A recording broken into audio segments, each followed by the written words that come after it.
Балалар, бүгін біз математика сабағынан қоршаған орта бөлімі тиімді есептеу, табиғатты қорғаймыз тақырыбымен танысамыз. Бұл оқулығымыздың 6-7 бетінде орналасқан. Бірінші тапсырмаға мән беріп тыңдайық. Бірінші тапсырмада өрнектер берілген екен, осы өрнектердің мәнін тиімді тәсілмен есептеп табу керек. Ол үшін негізгі ережелерді есте сақтау керек.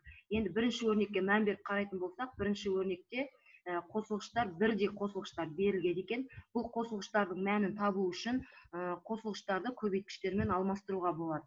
4 саны мән беріп қараймыз. 5 рет берілген екен, яғни 4 көбейту 5 деп алмастыруға болады екен. 4 пен 5-тің көбейтіндісі 20-ға тең.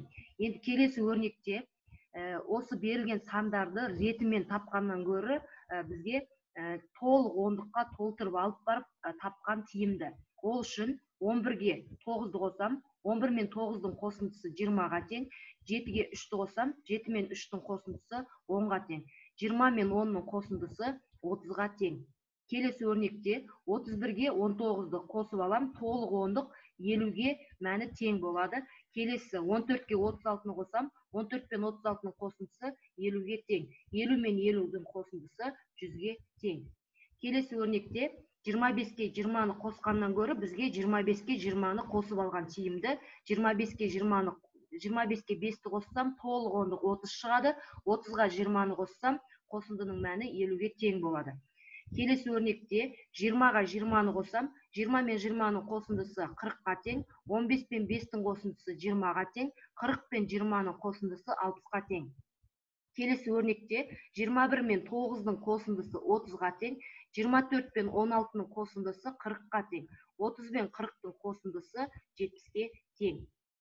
Келесі өрнекте 18 пен 22-ның қосындысы 40-ға тең, 23 пен 17-ның қосындысы 40-қа тең, 40 пен 40-тың қосындысы 80-ге тең. Келесі өрнекте бірдей қосылғыштар берілген, қосылғыштарды көбейткіштермен алмастырамыз. 10 мен 4-тің көбейтіндісі 40-қа тең, 52 мен 18-дің қосындысы 70-ге тең, 17 мен 3-тің қосындысы 20-ға тең, 20 мен 70-тің қосындысы 90-ға тең.